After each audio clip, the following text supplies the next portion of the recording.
dibuat untuk memenuhi tugas individu KKNDR UINSU tahun 2020.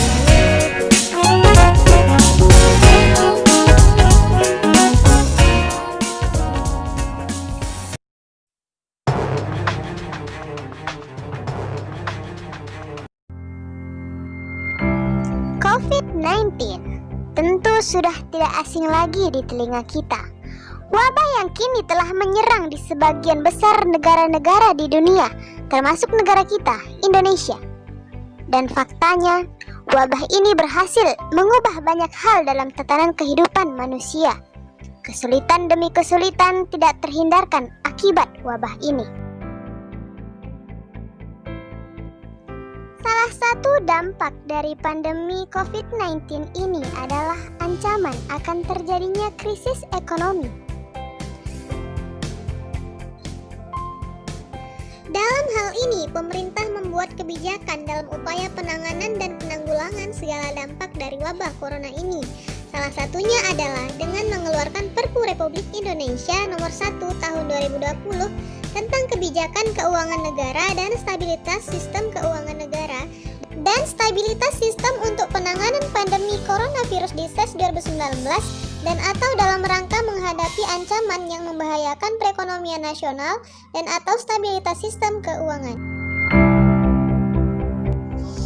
Melalui Perpu itu, pemerintah mengucurkan dana tambahan belanja APBN tahun 2020 untuk penanganan COVID-19 yang totalnya sebesar 405,1 triliun.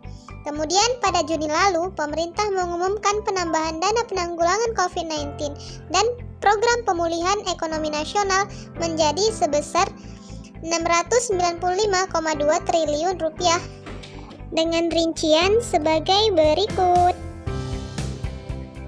Anggaran ini mungkin saja akan terus bertambah seiring berjalannya waktu jika pandemi ini masih terus berlanjut.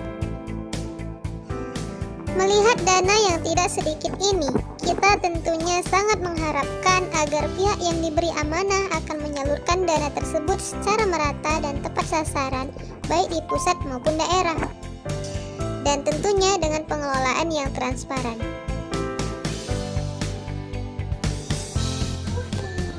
Namun mengingat korupsi telah membudaya di Indonesia, dana yang sangat besar ini menjadi peluang untuk diselewengkan dan menjadi sarana korupsi bagi oknum nakal yang hanya memikirkan diri sendiri dan kelompoknya, walaupun hal itu dapat merugikan rakyat. Dalam rangka pencegahan, pemerintah melalui KPK memperkuat komitmen pengawasan dalam penggunaan anggaran dalam penanganan COVID-19. Salah satu upaya nyata yang dilakukan KPK adalah dengan menerbitkan Surat Edaran Nomor 8 Tahun 2020 tentang penggunaan anggaran pelaksanaan pengadaan barang dan jasa dalam rangka percepatan penanganan coronavirus disease atau COVID-19.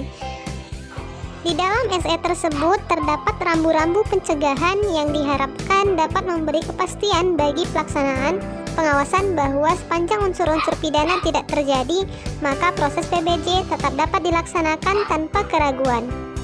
Namun, meskipun ada sederet upaya pengawasan demi pencegahan kecurangan, ternyata masih banyak sekali kasus-kasus penyelewengan dana bansos ini. Instrumen hukum yang mengancam penyeleweng dana bansos COVID-19 yakni Undang-Undang Nomor 31 Tahun 1999 Jungto Undang-Undang Nomor 20 Tahun 2001 tentang Pemberantasan Tindak Pidana Korupsi. Dalam pasal 2 ayat 1 berbunyi, setiap orang yang secara melawan hukum melakukan perbuatan memperkaya diri sendiri atau orang lain atau suatu korporasi yang dapat merugikan keuangan negara dan perekonomian negara dipidana penjara seumur hidup atau pidana penjara paling singkat 4 tahun dan paling lama 20 tahun dan atau denda paling sedikit 200 juta rupiah dan paling banyak 100 miliar rupiah. Kemudian pada pasal 2 ayat 2 berbunyi, tindak pidana korupsi sebagaimana dimaksud dalam ayat 1 dilakukan dalam keadaan tertentu, pidana mati dapat dijatuhkan. Yang dimaksud dengan keadaan tertentu dalam pasal tersebut terdapat pada penjelasan pasal 2 ayat 2 dalam Undang-Undang Nomor 20 Tahun 2001 tentang perubahan atas Undang-Undang Nomor 31 Tahun 1999 tentang pemberantasan tipikor. Menjelaskan bahwa yang dimaksud dengan keadaan tertentu dalam ketentuan ini adalah keadaan yang dapat dijadikan pemberatan pidana bagi tindak pidana korupsi, yaitu apabila tindak pidana dilakukan terhadap dana-dana yang diperuntukkan bagi penanggulangan keadaan bahaya, bencana alam nasional, penanggulangan akibat kerusuhan sosial yang meluas, penanggulangan krisis ekonomi dan moneter, dan pengulangan tindak pidana korupsi. Wabah COVID-19 sendiri sudah ditetapkan sebagai kedaruratan kesehatan masyarakat dan bencana nasional oleh pemerintah.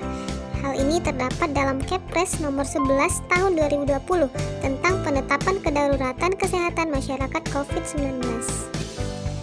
Lalu, apakah hukum setegas ini benar-benar bisa ditetapkan bagi penyelewengan dana COVID-19?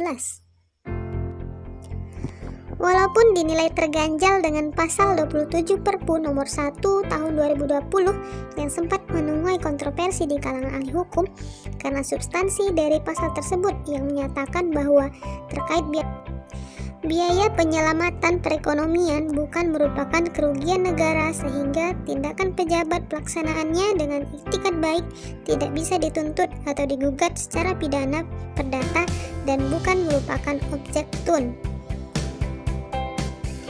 Namun, menurut Prof. Romli Atmasasmita, pemberatan pidana atau hukuman mati bagi pelaku korupsi saat terjadi bencana tetap bisa diperlakukan. Dalam hal ini, tetap bisa dibuka peluang dilakukan penyelidikan dan penyidikan bila diduga adanya potensi markup anggaran penanganan COVID-19 termasuk dugaan tindak gratifikasi, suap, atau pemerasan dalam jabatan. Maka dari itu, di samping pentingnya akuntabilitas pengelolaan dan penggunaan anggaran penanggulangan COVID-19, masyarakat juga harus berperan aktif mengawasi setiap kinerja pemerintah di daerahnya masing-masing terkait penyaluran dana ini, demi tercapainya sasaran pemenuhan kebutuhan masyarakat di tengah pandemi, sehingga terhindar dari tindakan penyelewengan. Oke teman-teman, itu dia video kita kali ini. Semoga bermanfaat ya. Kalau kamu suka, klik tombol like dan share sebanyak-banyaknya ya. Terima kasih sudah menonton. Assalamualaikum.